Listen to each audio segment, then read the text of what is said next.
ಶ್ರೀ ಗಣಪತಿ ಶಾರದಾ ಗುರುಭ್ಯೋ ನಮಃ. ಗುರುಬ್ರಹ್ಮ ಗುರುರ್ವಿಷ್ಣು ಗುರುದೇವೋ ಮಹೇಶ್ವರ. ಗುರು ಸಾಕ್ಷಾತ್ ಪರಬ್ರಹ್ಮ ತಸ್ಮೈ ಶ್ರೀ ಗುರವೇ ನಮಃ.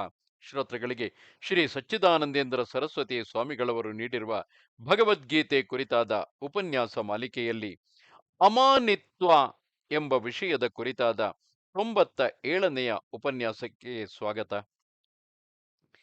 ಕ್ಷೇತ್ರದ ಸ್ವರೂಪವನ್ನು, ಅದರ ವಿಕಾರವನ್ನು ವಿವರಿಸಿದ್ದಾಗಿದೆ. ಅದನ್ನು ಸುಮ್ಮನೆ ಓದಿ ತಿಳಿದರೆ ಸಾಲದು. ಅದು ನಾನು ಎಂಬ ಅಭಿಮಾನದಿಂದ ಆಗಿರುವ ಅನರ್ಥವನ್ನು, ಅದರ ಅಭಿಮಾನವು ತಪ್ಪಿದರೆ ಆಗಬಹುದಾದ ಪುರುಷಾರ್ಥವನ್ನು ಅನುಭವದಿಂದ ಕಂಡುಕೊಳ್ಳಬೇಕು. ಪಿಶಾಚಿ ಎಂಬ ಶಬ್ದದಿಂದ ಅದರ ತಿಳುವಳಿಕೆ ಆಗಲಾರದು.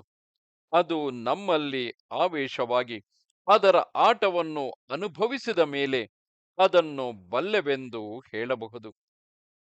ಶ್ರೀ ವಿವೇಕಾನಂದ ಸ್ವಾಮಿಗಳು ಒಂದಾನೊಂದು ವೇಳೆ ಮರುಭೂಮಿಯ ಬಳಿಯಲ್ಲಿ ಸಂಚರಿಸುತ್ತಿದ್ದರಂತೆ. ಅವರಿಗೆ ಬಹಳ ಬಾಯಾರಿಕೆಯಾಗಲು ಮುಂದೆಯೇ ಇದ್ದ ನೀರನ್ನು ಕುಡಿಯಬೇಕೆಂದು ಆ ಕಡೆಗೆ ಹೋದರು. ಆದರೆ ಅಷ್ಟು ಹತ್ತಿರವಿದ್ದಂತೆ ಕಾಣುತ್ತಿದ್ದ ನೀರು ಎಷ್ಟು ದೂರ ಹೋದರೂ ಸಿಕ್ಕಲಿಲ್ಲ. ಆಗ ತಟ್ಟನೆ ಅವರಿಗೆ ಹೊಳೆಯಿತು, ಆಹಾ, ಇದೇ ಮೃಗ ಮರೀಚಿಕೆ, ಅಂದರೆ ಬಿಸಿಲು ಕುದುರೆ ಎಂದು ಪುಸ್ತಕಗಳಲ್ಲಿ ವರ್ಣಿಸಿರುವುದು. ಹಾಗಾದರೆ ಕೆಲವು ದಿನಗಳಿಂದ ನಾನು ನೀರಿನ ಬಳಿಯಲ್ಲಿಯೇ ಪ್ರಯಾಣ ಮಾಡುತ್ತಿದ್ದೇನೆಂದು ತಿಳಿದುಕೊಂಡಿದ್ದುದು ಸುಳ್ಳೇ ಆಯಿತಲ್ಲ ಎಂದು ಅವರು ಅಂದುಕೊಂಡರಂತೆ. ಹೊಟ್ಟೆ ನೋವು ಮುಂತಾದವುಗಳನ್ನು ಸಾಮಾನ್ಯವಾಗಿ ಕೇಳಿ ಅರಿಯುವುದಕ್ಕೂ, ಅವನ್ನು ತಾವೇ ಅನುಭವಿಸುತ್ತಿರುವವರು ಅರಿಯುವುದಕ್ಕೂ ಎಷ್ಟು ಹೆಚ್ಚು ಕಡಿಮೆಗಿದೆ. ಶರೀರವು ತಾವೆಂದು ತಿಳಿದಿರುವವರಿಗೆ ಆಪಾದ ತಲಮಸ್ತಕವಾಗಿ ಎಲ್ಲೆಲ್ಲಿಯೂ ಅಭಿಮಾನವಿರುತ್ತದೆ. ಆದರೆ ಹುಣ್ಣು, ಕೈಕಾಲುಗಳ ಭಾಗ ಮುಂತಾದವುಗಳನ್ನು ಶಸ್ತ್ರಚಿಕಿತ್ಸೆಯಿಂದ ತೆಗೆದುಹಾಕಿಸಿಕೊಂಡವರಿಗೆ ಉಳಿದ ಭಾಗದಲ್ಲಿಯೇ ನಾನು ಎಂಬ ಅಭಿಮಾನವು ತುಂಬಿಕೊಂಡಿರುತ್ತದೆ.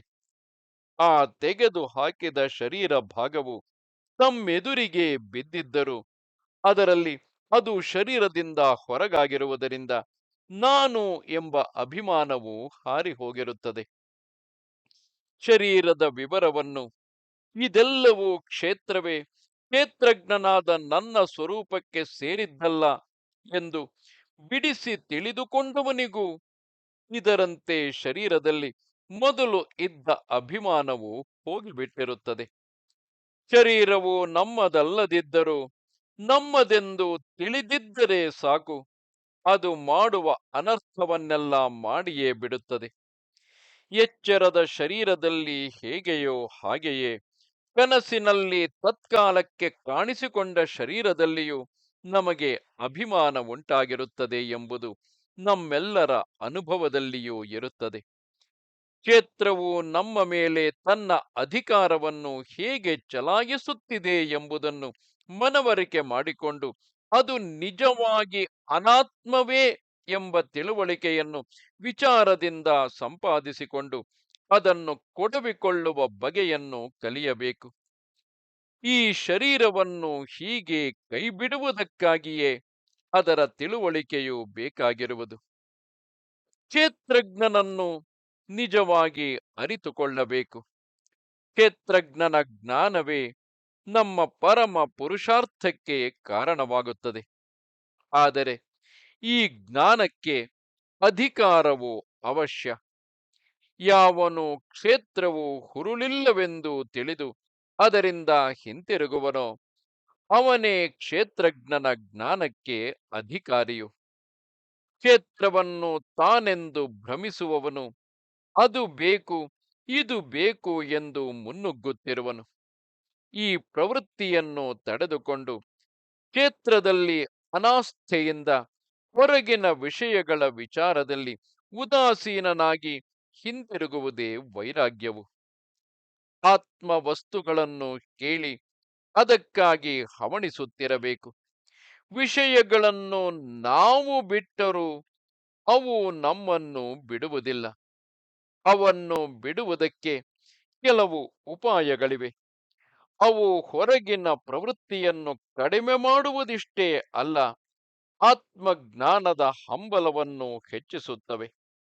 ಈ ಉಪಾಯಗಳ ಪಟ್ಟಿಯು ವೈದ್ಯರ ರೋಗ ನಿದಾನ ಚಿಕಿತ್ಸಾದಿಗಳ ಪಟ್ಟಿಯಂತೆ ಇರುತ್ತದೆ. ನಾವು ನಮಗೆ ಉಪಾಯವನ್ನು ಆರಿಸಿಕೊಂಡು ಅನುಷ್ಠಾನ ಮಾಡಿ ಕೃತಾರ್ಥರಾಗಬೇಕಾಗಿದೆ. ಈಗ ಉಪಾಯಗಳ ಪಟ್ಟಿಯನ್ನು ಸ್ವಲ್ಪ ನೋಡೋಣ.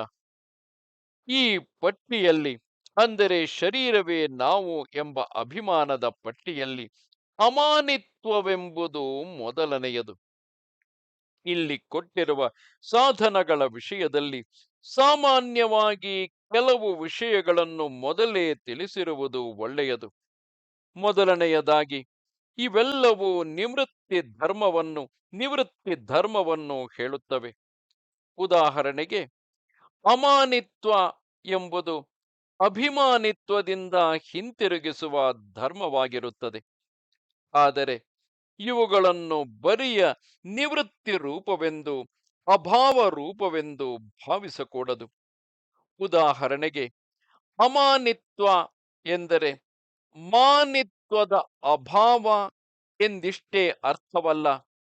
ಅದನ್ನು ವಿಧಿಮುಖವಾದ ಒಂದಾನೊಂದು ಧರ್ಮವೆಂದು ತಿಳಿಯಬೇಕು. ಎರಡನೆಯದಾಗಿ, ಮಾನಿತ್ವಕ್ಕೆ ಪ್ರತಿಪಕ್ಷವಾದ ಒಂದಾನೊಂದು ವೃತ್ತಿಯೇ ಅಮಾನಿತ್ವವೆಂಬುದು. ಹೀಗೆಯೇ ಅದಂಭಿತ್ವ ಮುಂತಾದವುಗಳನ್ನು ಅರಿಯಬೇಕು.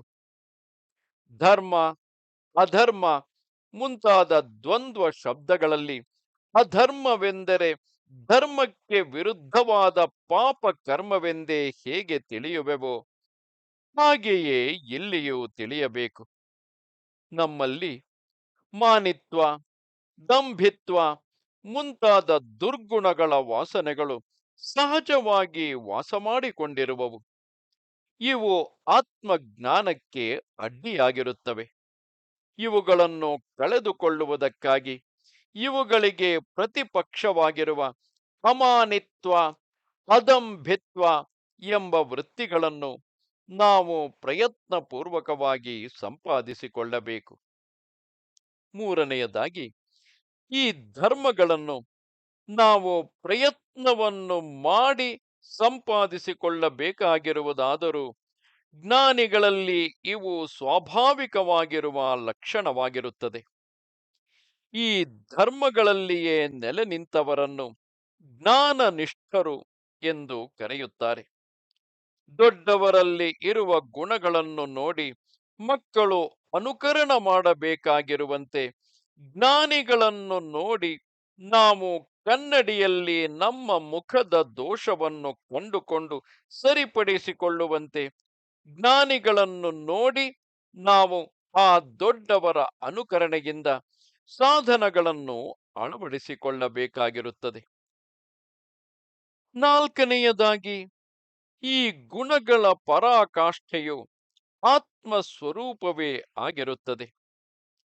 ನಮ್ಮ ಮನಸ್ಸಿನ ಒಂದಾನೊಂದು ವೃತ್ತಿಗೆ ಅಮಾನಿತ್ವವೆಂದು ಹೆಸರಾದರೂ ಆ ವೃತ್ತಿಯ ಕೊನೆಯಲ್ಲಿ ಫಲರೂಪವಾಗಿ ಕಾಣುವ ಚೈತನ್ಯವೇ ನಿಜವಾಗಿ ಅಮಾನಿತ್ವ ಶಬ್ದದ ಲಕ್ಷ್ಯಾರ್ಥವು.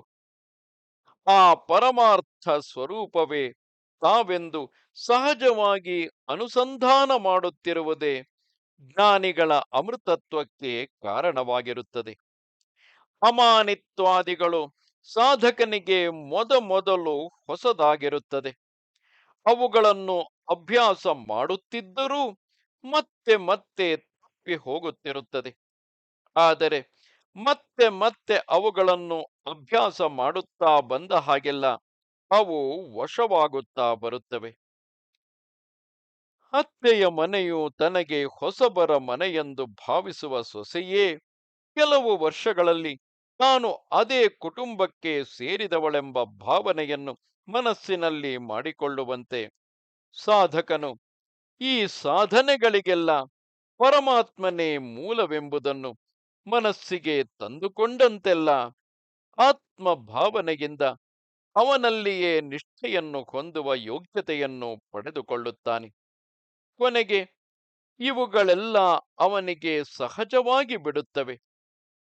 ಇಷ್ಟೇ ಅಲ್ಲ, ಅಮಾನಿತ್ವ, ಅದಂಭಿತ್ವ ಮುಂತಾದ ಇಲ್ಲಿ ಹೇಳಿರುವ ಸಾಧನಗಳೆಲ್ಲವೂ ಹೊಂದುಗೆಯಿಂದ ಕೂಡಿಕೊಂಡು ಅವನಲ್ಲಿ ನಿಂತು ಬಿಡುತ್ತವೆ.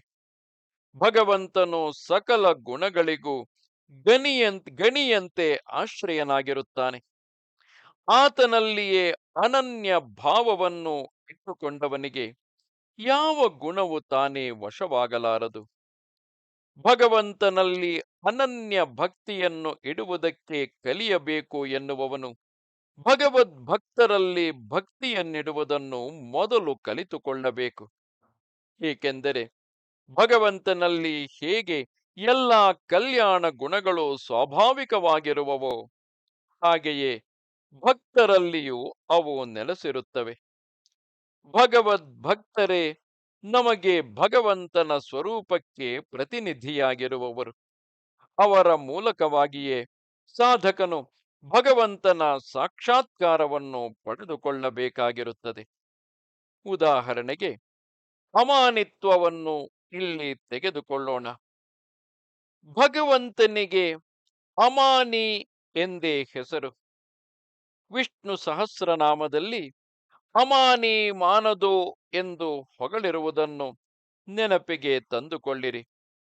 ಭಕ್ತರು ಆ ಭಗವಂತನಲ್ಲಿ ತಾದಾತ್ಮ್ಯವನ್ನು ಹೊಂದಿರುವುದರಿಂದ ಅವರಲ್ಲಿ ಭಗವಂತನ ಅಮಾನಿತ್ವವು ಪ್ರತಿಬಿಂಬಿಸಿರುತ್ತದೆ. ಭಕ್ತರಲ್ಲಿ ಹೊರಸೂಸುತ್ತಿರುವ ಅಮಾನಿತ್ವವನ್ನು ಕಂಡುಕೊಂಡು ಸಾಧಕನಾದವನು ತಾನು ಅವರನ್ನು ಅನುಕರಿಸಿ ಆ ಗುಣವನ್ನು ಸಂಪಾದಿಸಿಕೊಳ್ಳಬೇಕು. ಅಮಾನಿತ್ವವು ಮೇಲೆ ವಿವರಿಸಿರುವಂತೆ ನಿವೃತ್ತಿ ರೂಪವಾಗಿರುತ್ತದೆ ಎಂಬುದನ್ನು ನಾವು ಮೊದಲು ಲಕ್ಷ್ಯದಲ್ಲಿಡಬೇಕು. ಮಾನಿತ್ವದಿಂದ ಹಿಂದಿರುಗುವುದು ಅಮಾನಿತ್ವದ ಮೊದಲನೆಯ ಲಕ್ಷಣವು. ಇಲ್ಲಿ ಮಾನಿ ಎಂದರೇನು? ಅಭಿಮಾನವಿರುವವನು, ಕ್ಷೇತ್ರವನ್ನು ಶರೀರವನ್ನೇ ತಾನೆಂದು ತಿಳಿದುಕೊಂಡಿರುವವನು. ನಮಗೆ ನಮ್ಮ ಶರೀರದಲ್ಲಿ ಮಾತ್ರವಲ್ಲ, ನಮ್ಮ ಶರೀರಕ್ಕೆ ಸಂಬಂಧಪಟ್ಟಿರುವ ಎಲ್ಲದರಲ್ಲಿಯೂ ಅಭಿಮಾನವಿರುತ್ತದೆ. ನನ್ನ ಬಟ್ಟೆ, ನನ್ನ ಮನೆ, ನನ್ನ ಮಕ್ಕಳು, ನನ್ನ ಸ್ನೇಹಿತರು, ನಮ್ಮ ದೇಶ ಎಲ್ಲದರಲ್ಲಿಯೂ ನನಗೆ ಅಭಿಮಾನವಿರುತ್ತದೆ. ನನ್ನ ಮಾತು, ನನ್ನ ಬರವಣಿಗೆ, ನನ್ನ ವಿದ್ಯೆ, ನನ್ನ ನಡತೆ ಇವುಗಳಲ್ಲಿ ಹೇಳುವುದೇನು? ಇವೆಲ್ಲ ಕ್ಷೇತ್ರವೇ. ಇವುಗಳಲ್ಲಿ ನನಗೆ ಅಭಿಮಾನವಿಲ್ಲ ಎಂದು ಹೇಳಿಕೊಳ್ಳುವುದು ಸುಲಭ. ಆದರೆ ಸ್ವಲ್ಪ ರೇಗಿಸಿದರೆ ನಮ್ಮ ಅಭಿಮಾನಕ್ಕೆ ಪಾತ್ರವಾಗಿರುವುದನ್ನು ಯಾರಾದರೂ ಚುಚ್ಚಿದರೆ ಆಗ ಆ ಮಾನಿತ್ವ ಕೂಡಲೇ ಎದ್ದುಕೊಳ್ಳುವುದು. ಅಭಿಮಾನವು ವ್ಯಕ್ತವಾಗಿರಲಿ ಅವ್ಯಕ್ತವಾಗಿರಲಿ ಅಭಿಮಾನವೇ. ಅಭಿಮಾನವಿಲ್ಲದವನು ಯಾವನಿದ್ದಾನೆ? ಜೀವ ಮಾತ್ರಕ್ಕೆ ಅಭಿಮಾನವಿರುತ್ತದೆ. ಇಲ್ಲಿ ಜೀವನೆಂದರೆ ಏನು? ಪ್ರಾಣ ಧಾರಣೆ ಮಾಡಿರುವವನು. ತಾನು ಬದುಕಿರಬೇಕು ಎಂದು ಪ್ರಾಣಕ್ಕೆ ಅಂಟಿಕೊಳ್ಳದೆ ಇರುವ ನಿರಭಿಮಾನಿಯಾದ ಜೀವನು ಎಲ್ಲಿರುತ್ತಾನೆ? ನಾವು ಎಲ್ಲರೂ ಅಭಿಮಾನಿಗಳೇ. ನಮಗೆ ಯಾವುದರಲ್ಲಿ ಅಭಿಮಾನವಿದೆಯೋ ಅದೆಲ್ಲವೂ ಕ್ಷೇತ್ರವೇ. ಕ್ಷೇತ್ರದ ಅಭಿಮಾನವನ್ನು ಬಿಟ್ಟ ಹೊರತು ನಿಜವಾದ ಕ್ಷೇತ್ರಜ್ಞ ಸ್ವರೂಪವನ್ನು ತಿಳಿಯುವುದು ಆಗುವುದಿಲ್ಲ. ಸರ್ವಥಾ ಸರ್ವಾಭಿಮಾನವನ್ನು ಬಿಡುವುದಕ್ಕೆ ಆಗದೇ ಇದ್ದರೂ ಸ್ವಲ್ಪ ಸ್ವಲ್ಪವಾಗಿಯಾದರೂ ಬಿಡುವುದಕ್ಕೆ ಯತ್ನಿಸಬೇಕು. ಇದು ಅಮಾನಿತ್ವದ ಮೊದಲನೆಯ ಮೆಟ್ಟಿಲು. ಮೊಟ್ಟ ಮೊದಲು ಕ್ಷೇತ್ರದ ಕಡೆಗೂ ಕ್ಷೇತ್ರಕ್ಕೆ ಸಂಬಂಧಪಟ್ಟ ದೇಹದ ಮೂಲಕವಾಗಿ ನನ್ನದು ಎಂದು ನಾವು ಭಾವಿಸುವ ವಿಷಯದ ಕಡೆಗೂ ವಾಲುವ ಅಭಿಮಾನವನ್ನು ಬಿಡುವ ಪ್ರಯತ್ನವನ್ನು ಮಾಡಬೇಕು. ಆಮೇಲೆ ಅವ್ಯಕ್ತವಾಗಿದ್ದು ಆಗಾಗ್ಗೆ ವ್ಯಕ್ತ ಸ್ಪಷ್ಟವಾಗಿ ತೋರಿಕೊಳ್ಳುವ ಅಭಿಮಾನವನ್ನು ಬಿಡುವುದಕ್ಕೆ ಎಚ್ಚರಿಕೆಯಿಂದ ಕಾಯ್ದುಕೊಂಡಿರುವ ಪ್ರಯತ್ನವನ್ನು ಮಾಡುತ್ತಿರಬೇಕು.